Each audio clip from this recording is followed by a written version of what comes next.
What if the man sitting on the street, asking for help, wasn't who he seemed to be?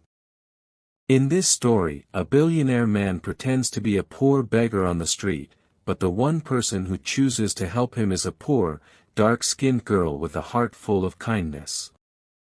How will their worlds collide when the truth finally comes out? Let's find out. Lena lived a life most people didn't notice. She rented a small single room behind a row of shops on a street where the drainage always clogged when it rained. Her door was made of wood that swelled in the humidity, and her window barely opened.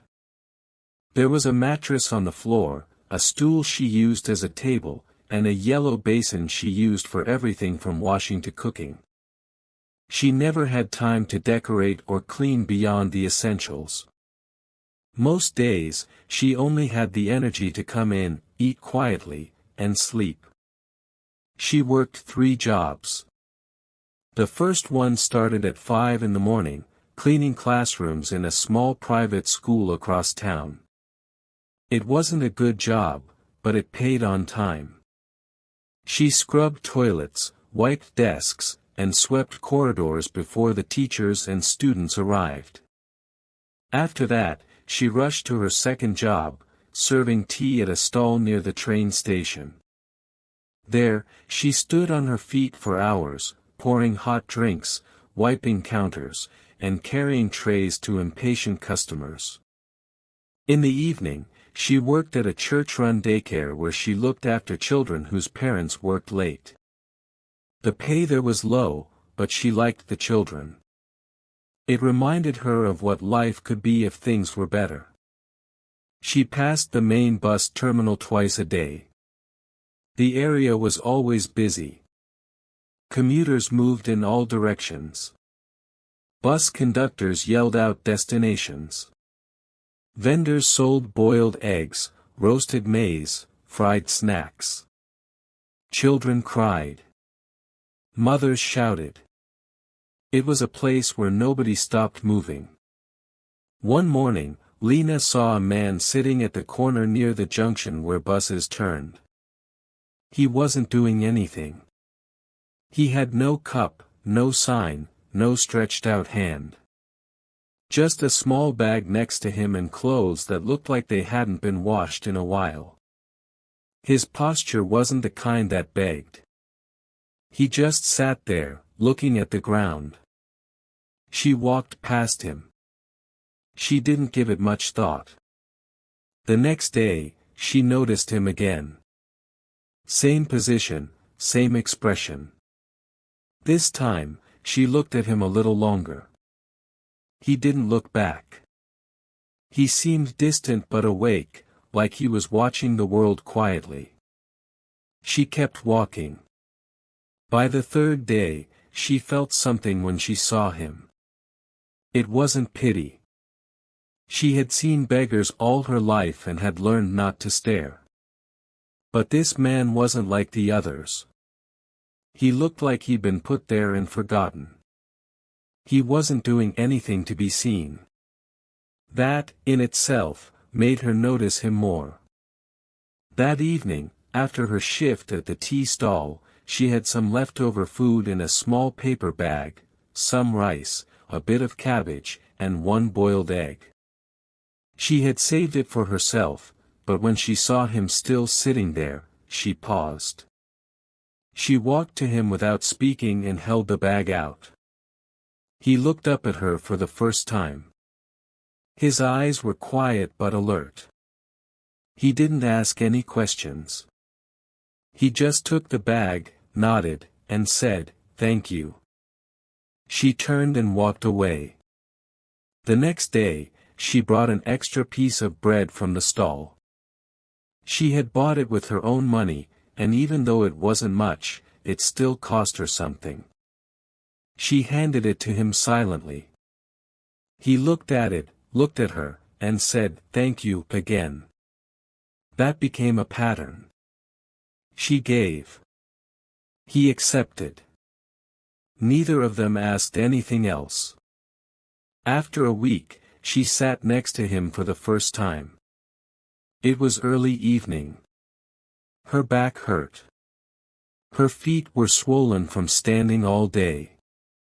She needed to rest for 5 minutes before her last shift. The pavement was dirty, but she didn't care. She sat down without asking. He didn't look surprised. He just moved his bag slightly to make room. She didn't talk much. She didn't ask why he was there or where he was from. She just sat quietly. After a while, she asked his name. Ben, he said. She nodded. Lena.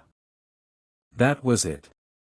Sometimes she sat for 2 or 3 minutes. Sometimes she stayed longer. She didn't always have food to give, but when she did, she shared. Boiled maize. Chapati. Leftover porridge from the daycare. It wasn't charity. It just felt like the right thing to do. Ben didn't say much about himself. He asked how her day was, but he never talked about his own. When she asked once, "Do you sleep here?" he didn't answer right away. "Sometimes," he said finally. She didn't press him. Rain came one afternoon without warning. The city flooded quickly. The stall where Lena worked closed early because water was coming in under the shutters. She left carrying her bag over her head. On the way home, she stopped at a small roadside vendor and bought a plastic sheet, thin, blue, and barely enough to cover one person. It cost more than she wanted to spend, but she bought it anyway. When she reached the terminal, she found him soaked. He hadn't moved. Water dripped from his clothes. His bag was wet. Without saying anything, she crouched down and handed him the folded sheet. "Use this tonight." He looked at her hands. Then at her face. "You didn't have to," he said. "You'll catch a fever if you stay like that." He took the sheet slowly and opened it. His fingers moved carefully, like he hadn't expected anything from her. "Thank you." She stood and walked away. The next day, she saw him sitting with the plastic sheet folded neatly beside him. He had used it. She didn't ask about his night, and he didn't mention it. Days turned into weeks. Sometimes he wasn't there in the mornings, but he was there in the evenings. Sometimes he looked tired, sometimes alert. But he never changed much. He never asked her for anything. He never made demands. One day, she gave him a small banana. As she handed it over, she said, "Why don't you try going to one of the shelters?" He shook his head. "I've tried," he said. "They're not all good places." She nodded. She understood. Some of those places were worse than the street. Another day, she asked, "Did you grow up here?" He looked out at the road. "Far from here," he said. "But it doesn't matter now." She let it go. He was never rude. Never strange. He had a calm way of speaking and a quiet presence that made people overlook him. Lena had seen strangers step over his legs without noticing him. She once watched a child throw a plastic bottle near him and laugh while his mother didn't even stop. Ben never reacted. Lena kept bringing food when she could. Her own life hadn't gotten easier. She still worked long hours. Her shoes were wearing out. Her rent was always due. But she made space for the habit of checking on him. Even on days when she had nothing to give, she still paused and greeted him. One evening, after a long shift at the daycare, she sat beside him again. "I never asked," she said. "How long have you been here?" He shrugged. Time blurs when you don't have anywhere to go. She looked at the traffic passing in front of them. A bus honked. A man selling peanuts walked by with a loud bell. You never ask me for anything, she said. I don't like asking, he replied. There was silence again. She looked down at her hands. I've been on my own since I was 17, she said. My mother died. My aunt took me in for a bit, but it didn't work out. Since then, I've just worked. He didn't interrupt. Sometimes, she said, I feel like I've gone invisible. He turned toward her slightly. I see you, he said. She didn't reply. She just sat for a little longer, then stood up. See you tomorrow. He nodded. That night, she went home and lay on her mattress without turning on the fan. She didn't sleep right away. She thought about Ben sitting out there alone. And for the first time, she wondered not just how he got there, but what he thought about her. Lena's routine didn't change much. The days blurred into each other, with the same morning alarms, the same long walks, and the same jobs. But something small had shifted. She began thinking about Ben even when she wasn't near the bus terminal. Sometimes she found herself looking at fruit and wondering which ones were easier to eat without a spoon or knife.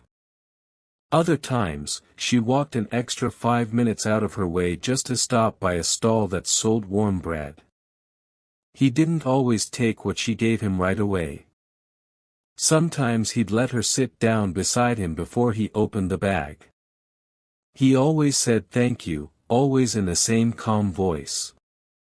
You work too much, he told her one evening. You don't know how much I work. I see it on your face. She didn't answer. She didn't want to talk about it. She didn't know much about him either, but over the next week, she noticed things. He wasn't like some of the other men she saw living on the streets. He didn't ask for money. He didn't shout at people. His clothes were old but not filthy. His bag was always zipped. He didn't reek of alcohol. Some days she noticed him reading a folded piece of newspaper or fixing the strap on his bag with thread and a needle. He was always doing something quiet with his hands. Once, when she came by later than usual, she found him talking to a child who had wandered over from a nearby fruit stall. The child looked to be around 5, barefoot, holding a piece of mango. Ben was crouched low, speaking softly. The boy giggled. When his mother came running and pulled him away without saying anything to Ben, Ben just returned to his place and resumed staring ahead. She sat down beside him. You like kids? He nodded. They're easier to talk to than adults. Not always, she said. The ones at the daycare can be loud. I don't mind loud. She noticed he smiled a little more that day. That night, after her shift, she took a longer route home, avoiding the alleys where the street lights were broken. She passed by a group of teenage boys arguing near a shop and kept her head low until she was out of their view. When she got to her room, she locked the door and sat down in the dark. She hadn't eaten yet, but she didn't feel like cooking. In the quiet, she thought about how strange it was that she could feel more comfortable sitting beside someone she barely knew than she did walking through her own neighborhood. It didn't make sense, but it was true. 2 days later, she passed by the terminal in the morning and didn't see Ben. She told herself he might have gone to look for food or somewhere else to sit. But by the evening, he still hadn't come back. The spot was empty. She sat on the bench nearby and waited for a few minutes, just to see if he'd appear. He didn't. She returned the next day. Still no sign. She asked one of the peanut vendors who worked that corner if he'd seen the man who usually sat there. "Which one?" he asked. "Tall. Always sitting by the pole. Doesn't talk much." The vendor scratched his head. "Oh, that quiet one. Haven't seen him since 2 days ago." She walked away. She kept checking for him over the next 3 days. Nothing. It began to bother her more than she expected. She had no way of finding out where he went. She didn't even know his full name or if Ben was even his real name.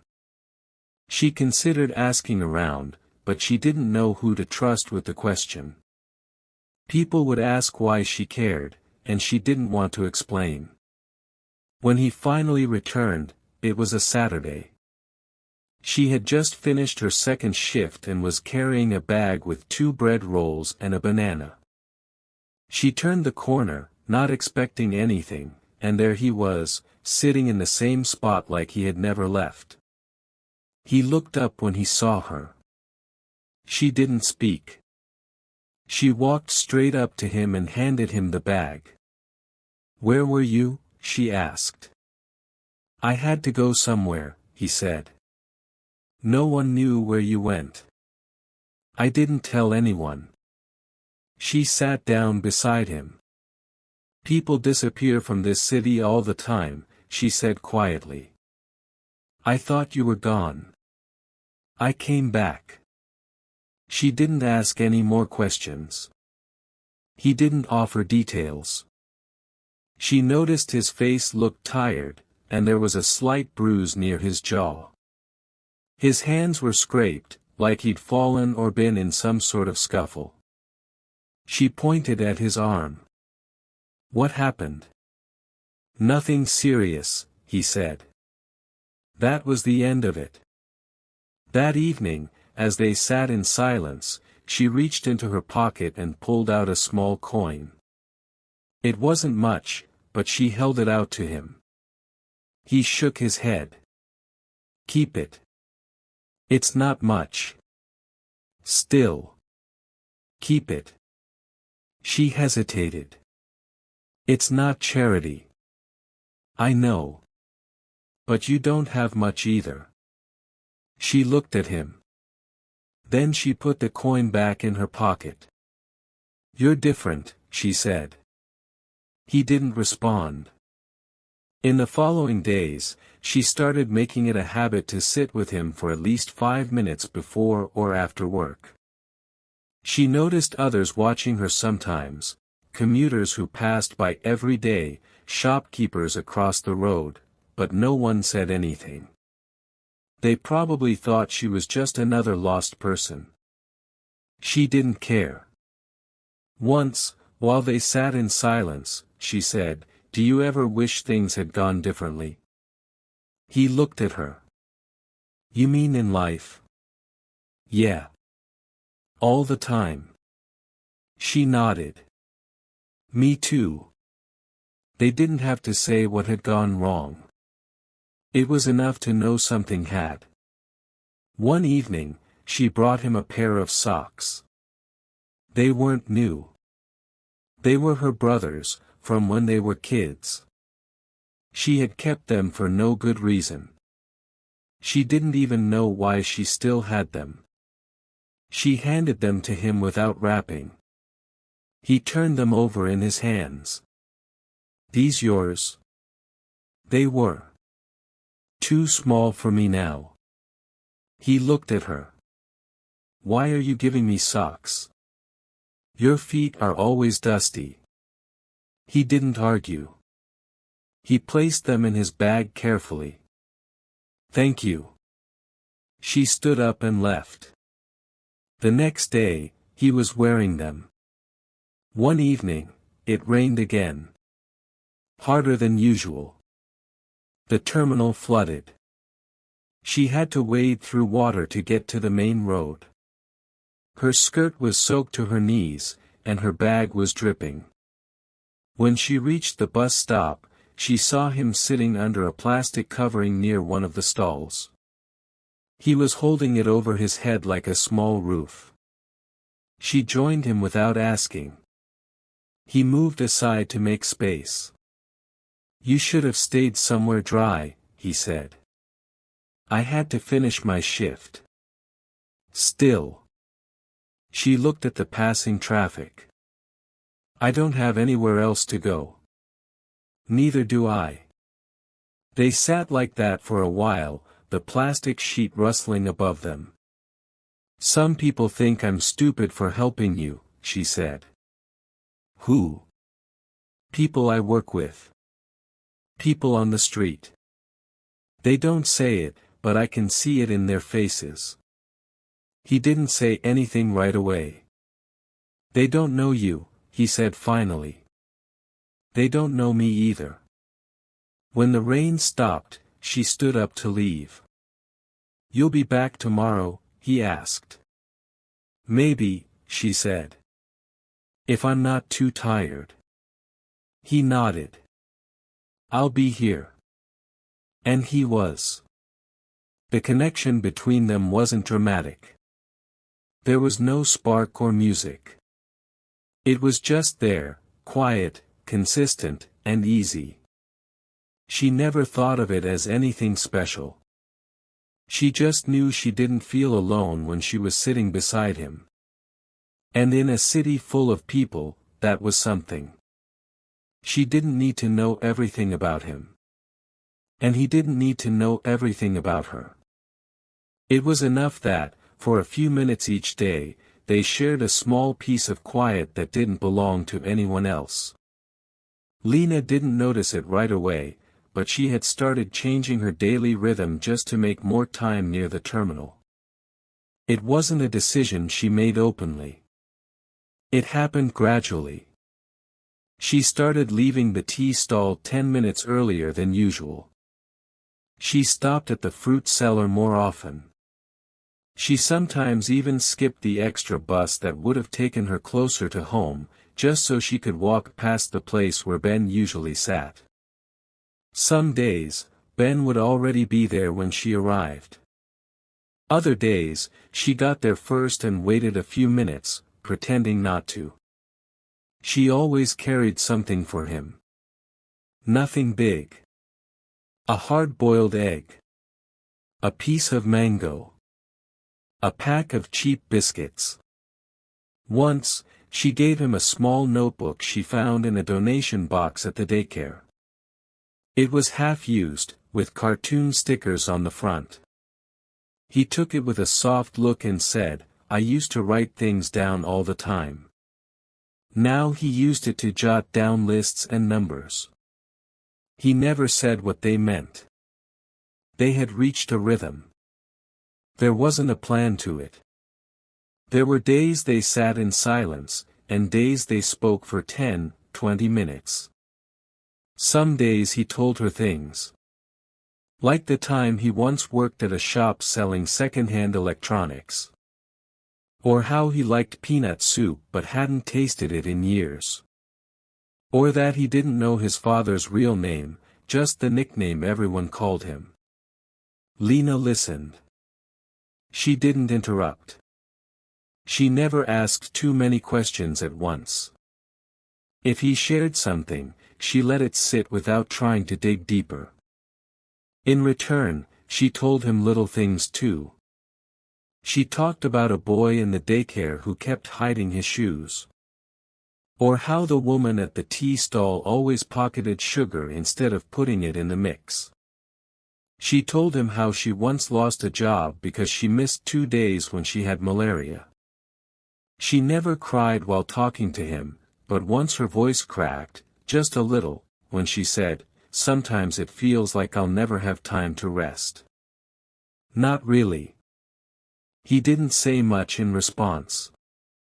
He just looked at her and said, "I know." And for some reason, that was enough. One evening, she brought him a slice of cake that had been left over from a church meeting. She carried it in a small box she had rinsed and saved from the daycare. When she handed it to him, he looked at it, smiled a little, and said, "Are you always like this?" She didn't understand. Like what? Giving. Kind. She shrugged. I don't think so. I just do what I can. He nodded and opened the box carefully. That evening, she didn't leave quickly. They sat quietly for a long time, the cake between them, cars passing, people walking by. Then Ben asked a question he hadn't asked before. Do you ever think about leaving this city? She looked at him. What do you mean? Just, going somewhere else. Starting over. She looked away. The thought had crossed her mind before, many times. But she had no plan. No money. No one waiting for her in any other place. I wouldn't know where to go, she said. And even if I did, I don't have the means. But if you could? She didn't answer right away. If I could, she said, I'd like to live where I don't have to hear traffic every morning. Maybe where I could plant something. A small place. Not big. Just quiet. Where I don't have to explain myself every day. He nodded. Would you go with someone? He asked. She turned toward him, unsure how to respond. I've never had that choice, she said. They didn't say anything for a while. After that night, something changed between them. Not in a loud or obvious way. It was more in the pauses between their sentences. In the way they looked at each other. In how he sometimes waited for her to speak first, and she sometimes didn't have to. One morning, Lena found a thin scarf folded neatly next to where Ben usually sat. It wasn't new, but it was clean. She picked it up and looked around. Ben was not there yet. She waited on the bench nearby. When he arrived 10 minutes later, she held it out to him. Is this yours? He looked at it, then shook his head. No. Then someone left it for you. He took it slowly. Maybe. He folded it and placed it in his bag. Do people give you things often? She asked. Not really. Do you know anyone else out here? Not the way I know you. She didn't answer. Later that day, while sweeping the daycare floor, Lena thought about that sentence, not the way I know you. She didn't fully understand what he meant, but it stayed in her head. She didn't tell anyone about it. She didn't have anyone to tell, even if she wanted to. A few days later, she brought 2 cups of tea in paper bags. One for herself, one for him. They sat under a tree behind the terminal, away from the main road. As they drank, she asked him, if you had work, any kind of work, would you take it? Of course, he said. But it depends on the work. What if it was hard? He shrugged. I've done hard before. Would you clean? Or do heavy lifting? He looked at her. Why are you asking? She paused. I heard there might be work available at the market. Carrying loads. It's not stable. Not good pay.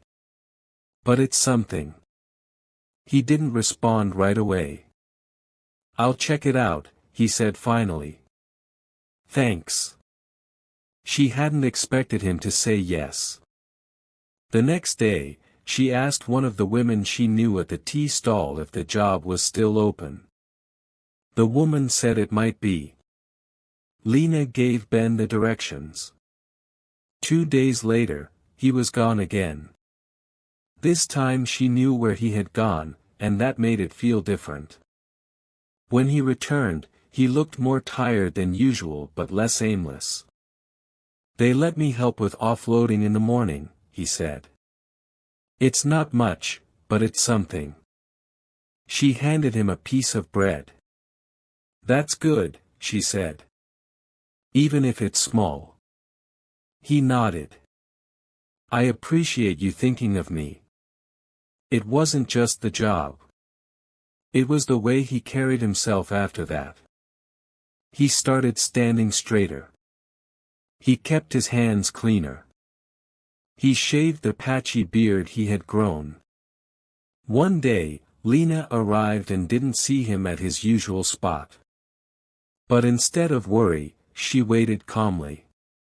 10 minutes later, he appeared carrying a bag of fruit. He handed her a mango. "Someone gave me this at the market," he said. "You want it?" She looked at it. It wasn't ripe yet. "We'll wait a day or two," she said. He smiled.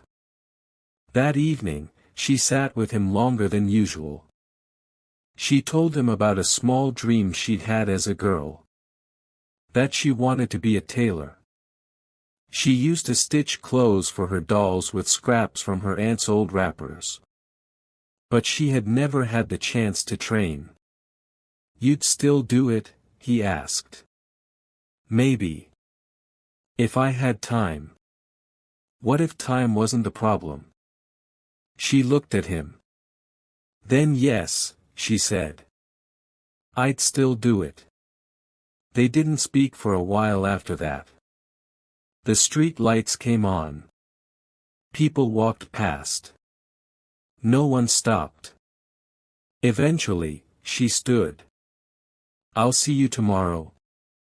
"Always." And she walked away. That night, she sat on her mattress and stared at the wall. She thought about the question again. What if time wasn't the problem? No one had ever asked her that before. Everyone around her had only ever asked what she could manage now. No one asked what she would choose if she had the choice. She closed her eyes and thought about a small table, a sewing machine, a window with light coming through it. She didn't allow herself to stay with the image long. She still had 3 jobs and rent to pay. But she thought about it anyway. Lena didn't know when she started thinking about Ben before she fell asleep. It happened slowly. Some nights it was a memory of something he said. Other times, it was a feeling she couldn't name. Not quite worry, not quite comfort, just a sense that he was present in her mind even when he wasn't around. She still worked all her shifts. Nothing changed about her jobs or her small rented room. Her sandals still wore down too fast, and her earnings still weren't enough for anything extra.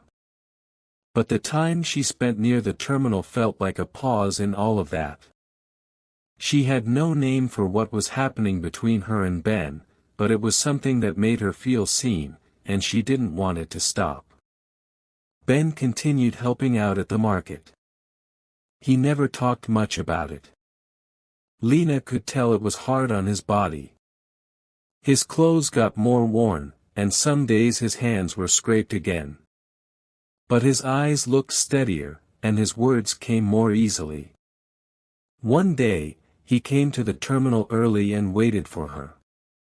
When she arrived, she noticed a small plastic bag beside him. Inside were 2 rolls of bread and a piece of boiled yam wrapped in newspaper. "I got these at the market," he said. "Wanted to give you something back." She looked at the bag, then at him. "You didn't have to." "I know." She took it and sat beside him. They ate together. It was the first time he had ever offered her food. Something about that made her feel like the space between them had shifted. She didn't say it out loud, but she knew it mattered. Later that week, the woman who managed the daycare told Lena they might have to reduce her hours. There wasn't enough money coming in from parents. She said it gently, with some regret, but the result was the same: less work, less pay. Lena nodded without arguing. That evening, she went straight to the terminal, earlier than usual. She found Ben tying a strip of fabric around his palm. He had bruised it carrying crates. She sat beside him and stayed quiet for a while. "They're cutting my hours at the daycare," she said finally. He looked at her. "I'm sorry. I still have the tea stall. And I clean sometimes. But it's not enough." He didn't speak right away. "If I could help, I would," he said. "I know." She looked at him, and for the first time, she reached for his hand. She didn't hold it, just placed her hand beside his. He didn't pull away. The next morning, she woke up before dawn and went to the market herself. She asked around about small jobs. One woman let her sweep in front of her stall. Another let her carry vegetables from a truck. The pay was low, but it filled the hours she would have spent idle. In the afternoon, she went to her shift at the tea stall. That night, she was too tired to eat. The day after, Ben wasn't at the terminal.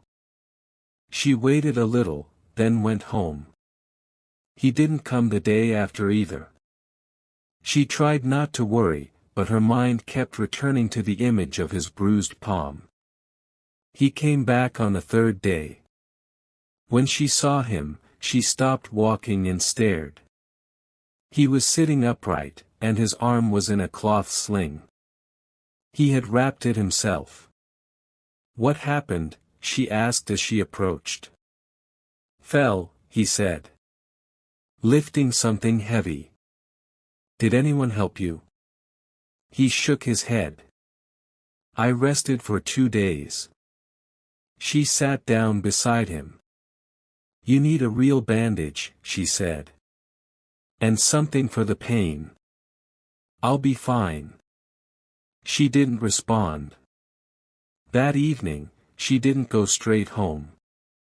She went to a pharmacy on the edge of the neighborhood and asked how much a basic sling and some pain tablets would cost.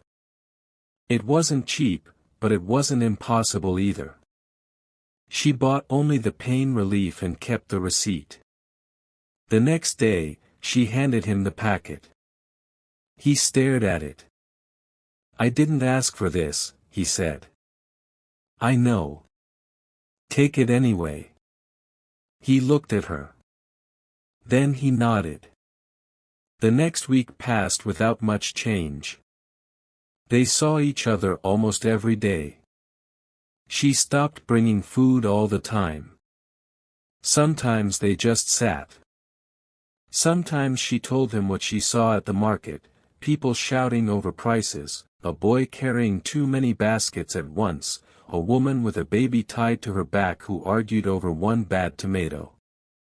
Sometimes Ben told her about someone he used to know, or a place he once worked. Never too detailed. But always real. One afternoon, while sitting beside him, she noticed something different. "Your shirt looks newer," she said. "It was in a box someone left near the church," he replied. "It fits you." He smiled. "Better than the last one." "Do you go to that church?" "No. But I know where it is." She nodded. Another day, she brought him a plastic comb. He looked at it and smiled faintly. "You're giving me everything," he said. "I'm not." "You are." She looked at him seriously. "If I had more, I'd give more." He reached into his bag and pulled out a folded piece of cloth. He handed it to her. "What's this?" she asked. "Handkerchief. I washed it." She opened it. It was clean and plain. "Why?" "To give you something back." She took it and put it in her pocket. By now, Lena found herself thinking about Ben even while working. She caught herself wondering whether he'd eaten that day. She noticed when he hadn't shaved. She thought about things he might need. She didn't say these things out loud, but they lived in her thoughts like quiet neighbors. One evening, as the sun went down and the light shifted across the concrete, Ben turned to her and said, "If you could leave this place with someone you trusted, would you do it?" She looked at him, heart steady. "Yes," she said. "But only if I knew I wasn't going to be left alone." He nodded. "I wouldn't leave you." She stared at him. "I don't mean right now," he said quickly. "I just mean, one day. If things changed." She didn't answer. He added, "I've been thinking. Maybe we don't have to stay like this forever." She didn't say anything right away. She looked down at her hands. "I've never had a reason to think about something like that," she said quietly. "You do now." She didn't ask what he meant. When she got home that night, she opened the small notebook he had once given her. It was nearly full of her scribbles now, numbers, to-do lists, prayers. She flipped to a blank page and wrote, "If I leave, I'll need a plan. And money. And trust." She closed the book and placed it under her pillow. Over the next few days, they didn't talk about it again. But she noticed he was watching her more closely. Like he was waiting for her to speak first. Finally, one evening, she said, "If I were to go, I'd want to do it the right way. Not running. Not hiding." He nodded. "And I'd need to know I could work. Start something. Maybe a sewing machine. A little room." He said nothing, but his eyes didn't leave hers. "That's not something you build in a day," she said. "I know." They didn't speak after that. But when she stood to go, she placed her hand gently on his shoulder. She didn't need to say more. Lena hadn't expected to see Ben again so soon after their last encounter. It had only been a few days, but those days had felt like an eternity. Every moment spent wondering about him, hoping he would show up at the terminal, had taken its toll. The worst part was the silence, the fact that he hadn't even bothered to reach out. She told herself it was nothing, that he was just busy. But the longer he stayed away, the more her doubts grew. Finally, on the 5th day, when Lena was just finishing her shift at the market, she saw him. He was sitting on the same bench, his back hunched and his face covered by a worn-out hat. He looked just like he had the first time she met him, an ordinary man with no clear place in the world. Lena's heart skipped a beat, but then her feet froze. The unease from the past few days gripped her again. What was Ben doing here? Was he hiding something from her? Taking a deep breath, she walked over to him. As she got closer, she saw that his clothes were even more ragged than usual, his face unshaven and weary. He looked like he hadn't slept in days. "Ben," Lena called out softly, her voice uncertain. He looked up slowly, as if he didn't recognize her at first. Then, when he saw her clearly, a small, forced smile appeared on his face. "Lena. I wasn't expecting to see you." "I could say the same," she replied, her voice more guarded than she intended. Where have you been? I've been trying to reach you. Ben shifted uncomfortably on the bench, avoiding her gaze. I've just been thinking about things. What things? She asked, trying to hide the worry in her voice. You've been gone for days. You didn't answer my messages. What's going on, Ben? He sighed and rubbed his forehead. It's nothing. Just stuff I need to deal with. Stuff? Lena repeated, her patience beginning to thin. She didn't know why, but there was something about his tone that didn't sit right with her. What kind of stuff, Ben? Ben looked at her, the tension in his eyes unmistakable. Lena, please. I didn't want to drag you into this. Drag me into what? Lena asked, now feeling more confused than ever. What's going on? Ben hesitated, clearly wrestling with something inside him. Then, finally, his words came out in a rush. I've been lying to you, Lena. I'm not who you think I am. Lena's heart skipped. What do you mean? I'm not. I'm not just some poor man who happens to sell things at the market, Ben confessed, his voice low. I'm a billionaire. A businessman. Lena blinked, trying to process his words. Her mind was struggling to catch up. She hadn't expected this. Ben was rich. But everything he'd shown her, everything they'd shared, had been so simple. Genuine, even. So why had he hidden this from her? A billionaire? Lena repeated, her voice barely above a whisper. Why didn't you tell me? I didn't want you to treat me differently, Ben explained quickly. I didn't want you to see me as just some rich guy. I wanted you to see me for who I am, not for my money. I thought if I just pretended to be like you, if I kept things simple, maybe you'd actually see me as a real person. Not someone with a name or a title or expectations. Lena stood there, stunned.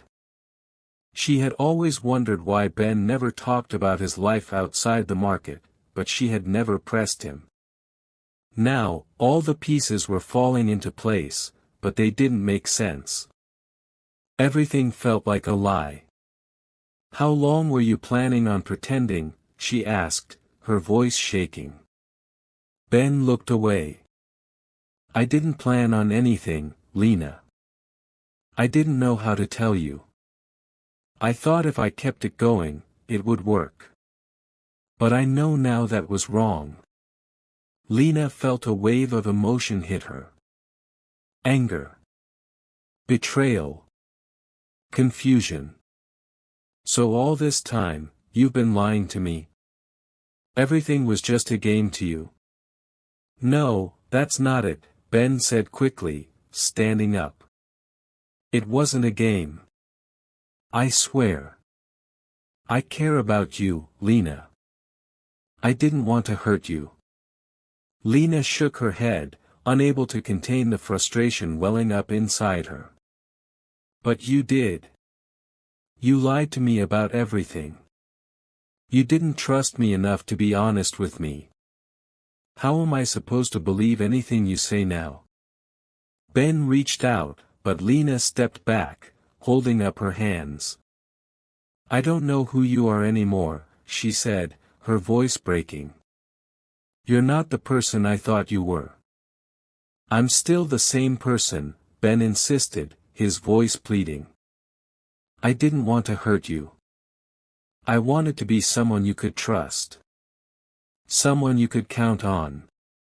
Lena stared at him, trying to make sense of what he was saying, but all she could feel was the sting of betrayal. It wasn't just that he was hiding his wealth. It was the fact that he had kept a part of himself from her, the most important part. And now, she didn't know if she could trust him. "I need time," she said quietly, backing away. "I need time to think. I can't. I can't just go back to how things were." Ben's face fell, but he didn't try to stop her. "Lena, please, don't walk away from me." But she didn't answer. She just turned and walked away, leaving Ben standing there, his words hanging in the air. Lena spent the next few days in a haze. She couldn't bring herself to go back to the terminal, couldn't face the market, couldn't even bring herself to look at her phone. Ben's confession, his admission of being a billionaire, the truth about everything he'd hidden from her, had shattered something deep inside her. She replayed his words over and over, trying to make sense of it all. The anger she had felt at first began to dissipate, but what remained was a deep sense of betrayal. She had trusted him. He had shown her a side of him that she had believed to be real, and now it felt like all of it had been built on a lie. Her feelings toward Ben were complicated. On one hand, she couldn't deny the connection they had shared. The way he had made her feel, how safe she had felt in his presence. But on the other hand, the fact that he had kept something so significant from her, the fact that he had lied to her, was a wound that was hard to heal. It wasn't just about the money. It was the fact that he hadn't trusted her enough to tell her the truth from the beginning. But there was a part of her that still wanted to believe in him. Part of her that wasn't ready to just walk away. So, after days of reflection, Lena found herself standing outside the same park bench where she had first met Ben. It was almost surreal, standing there, waiting for him. She didn't even know what she was going to say when she saw him. She just knew that she couldn't leave things as they were. She heard footsteps behind her and turned to find Ben standing a few feet away, his hands in his pockets, his face a mixture of uncertainty and hope. "I've been looking for you," Ben said, his voice hoarse. Lena stood still for a moment, her heart racing. She had so many things to say, so many questions, but they all seemed to get tangled up in her throat. In the end, all she could manage was a quiet, "Why didn't you just tell me the truth?" Ben took a step forward, his eyes filled with regret. "I thought I could keep it a secret. I thought if I pretended to be like everyone else, if I didn't let the money get in the way, maybe we could just be us. But I was wrong. I was selfish." Lena shook her head, not sure whether to be angry or sad. "You were selfish, yes. But it's more than that. You made me feel like I was part of something real, and it wasn't. It was a lie. Everything was a lie." "I didn't want to lie to you," Ben said softly. "I never wanted to hurt you. But I was afraid. Afraid that you'd see me differently if you knew the truth. I thought I could just be Ben. Not the billionaire. Not the businessman. Just Ben. But why didn't you trust me?" Lena asked, her voice barely above a whisper. "Why didn't you trust me enough to tell me who you really were?" "I didn't trust anyone," Ben admitted, his voice full of pain. "Not after everything I've been through. I thought if I let someone in, if I let someone see me for who I really am, they would just want something from me. I didn't want you to see me as the man with money. I wanted you to see me as just me." Lena closed her eyes, the weight of his words sinking in. She had heard the vulnerability in his voice, the raw honesty that seemed to come from a place deep within him. It was hard not to see that he was being genuine. But still, the question remained, Could she forgive him? Could she accept the man standing in front of her after all the lies? I don't know what to think anymore, Ben, Lena said softly, her voice trembling. You've hurt me. I don't know if I can just go back to how things were. Ben stepped closer, his eyes desperate. I understand. I know I can't undo the past, but I can promise you one thing, I'll never lie to you again. I'll never hide from you. If you'll give me the chance, I'll prove to you that I'm not just the things I've tried to hide. I'm more than that. I want to be with you, Lena. I want to be someone you can trust. Lena stood there for a long moment, weighing his words. Her heart was torn. Part of her still wanted to believe in the man she had fallen for, the man who had been kind and genuine with her, the man who had made her feel like she mattered. But another part of her felt the sting of his deception, the hurt that came with the realization that everything had been built on false pretenses. I don't know if I can, Lena said quietly, her voice breaking. I don't know if I can just forget what you've done. Ben's face fell, but he didn't give up. I don't expect you to forget. I just want a chance to show you that I can be the person you thought I was. Not because of my money, not because of who I am on paper, but because of who I am to you. Lena took a deep breath, trying to calm the storm of emotions inside her. This wasn't something she could decide in a moment. She needed time. But Ben had already given her something valuable, his honesty. And for the first time since she had found out the truth, Lena realized that maybe that was the beginning of something real.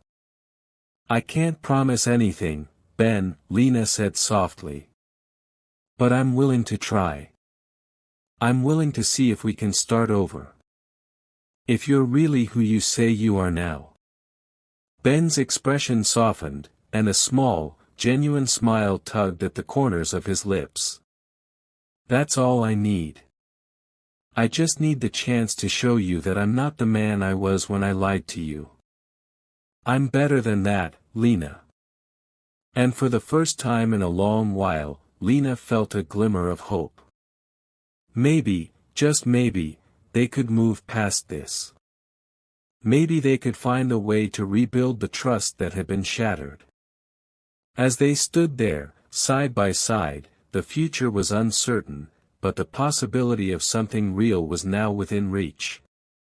Sometimes, the greatest test of love isn't how much someone has, but how honest they're willing to be. Lena didn't fall in love with a billionaire, she cared for a man she believed needed help. And in the end, it was her heart, not his wealth, that made the biggest difference. Thank you for watching. If this story moved you, don't forget to like, share, and subscribe for more powerful stories like this.